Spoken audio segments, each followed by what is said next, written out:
They say blood makes you family, but I learned the hard way. Love can too. And sometimes, love can hurt worse than any wound. I remember that morning like it was yesterday. The sun was barely up, and I was about to make my tea when I saw the jewelry box sitting open on my dresser. Empty. Every piece of gold that belonged to my mother, gone.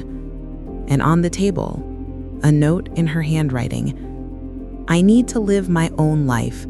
Don't worry about me. Leela. Leela. The girl I raised like my own daughter. The child I had given everything to. My food, my roof, my heart. Gone. People said I should have known better, that kindness like mine gets you hurt.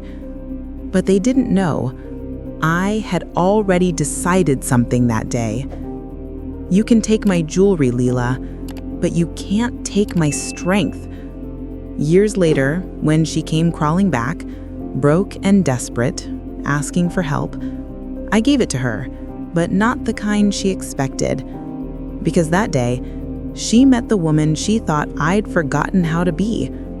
The one who remembered who she really was. I never had children of my own. Life just didn't work out that way. My husband passed when we were still young, and after that I poured my heart into my little sister Clara and her baby girl Leela. When Clara died in that car accident, I was 52. Leela was only 6. I remember her tiny hand clutching mine at the hospital, eyes swollen from crying, voice small as a whisper. She said, "Auntie Jean, don't let them take me away." And I promised her I never would. So I raised her as my own, not as a duty, not as charity, but because I loved her. I worked 2 jobs, sewing at night and cleaning houses during the day. Every rupee I earned, I spent on her. Books, shoes, school fees, and birthdays that felt like magic, even when we couldn't afford much.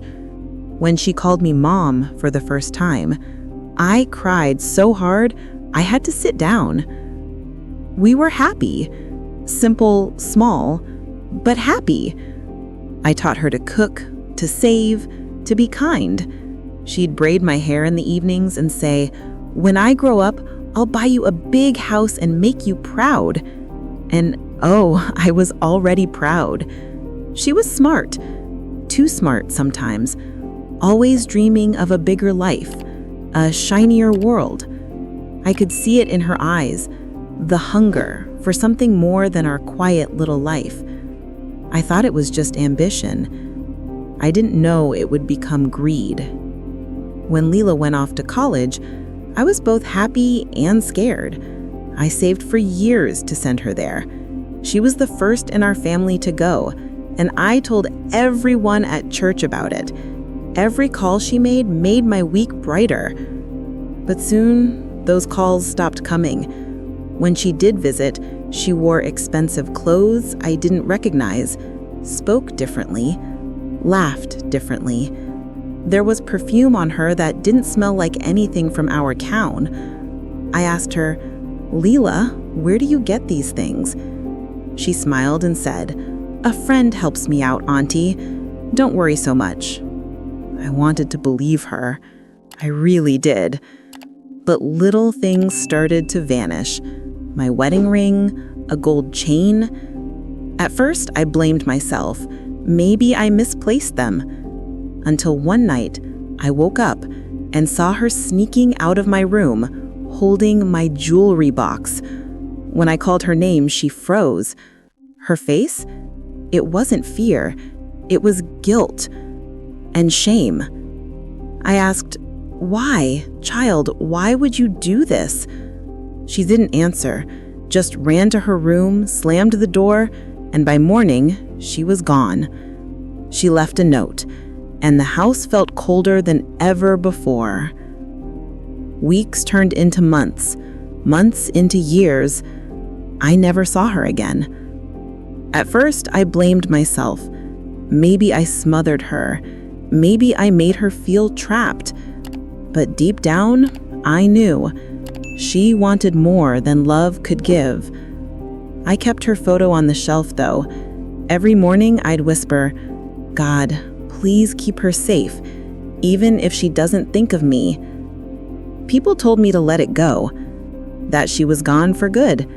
But part of me refused to believe that love could disappear so easily. Then, one afternoon, 10 years later, I heard a knock, and when I opened the door, there she was. Older, thinner, makeup smeared, eyes tired. And yet, I knew that face instantly. "Leela?" I whispered. She burst into tears, fell to her knees. "Auntie, I'm so sorry. Please, I had no one else to come to. My husband left me. I'm broke. I've lost everything." For a moment, I felt the old warmth stir again, but behind it was something else, something stronger, wisdom. I helped her up, made her tea, listened to her story, years of running, of chasing a life she couldn't hold. She cried and said, "You were the only one who ever loved me." And maybe that was true, but love doesn't mean you forget. That night, as she slept in the spare room, I sat by the window, thinking about how easily she'd traded love for gold, about how easily she'd return now that I had both. Because yes, things had changed. Years ago, I had invested a small piece of land my husband left behind. The town grew, businesses came, that land became valuable. I sold it, invested smartly, and quietly became the silent owner of a chain of local craft stores. Leela didn't know. To her, she was still just the same old woman in a tiny house. But the next morning, I told her, "We're going to make things right. There's a TV program, a charity show for families like us. I want us to go." She hesitated, but I said gently, "It'll help rebuild our bond." And she agreed. The studio lights were bright that day. The cameras rolled, and the host welcomed us with warm smiles. They introduced us as a story of family and forgiveness. Leela held my hand and smiled for the cameras, but she didn't know what I was about to say. The host asked, "Jean, what made you raise Leela as your own?" I told them everything. Her mother's death, the promise I made, the love we shared. The audience sighed softly, touched. Then the host leaned in. "And what happened between you two?" Leela's hand tightened around mine, but I didn't look at her. I looked at the camera. I said quietly, "She grew up, and one day she decided love wasn't enough. She sold my jewelry, my mother's heirlooms, the things that held my family history. She left me alone, with nothing but silence." Gasps filled the room. Leela's smile vanished. The host looked stunned. Leela whispered, "Auntie, please don't." I raised my hand gently. "It's all right, my dear. You wanted to live your own life, and you did. But I want everyone to know forgiveness doesn't erase the truth." I took out a small box from my bag and placed it on the table. Inside was a single golden necklace, the same one she sold. "I bought it back," I said softly, "piece by piece, over the years, because I refused to let someone else hold my family memory." The audience clapped. Some even cried. The clip went viral by the next morning.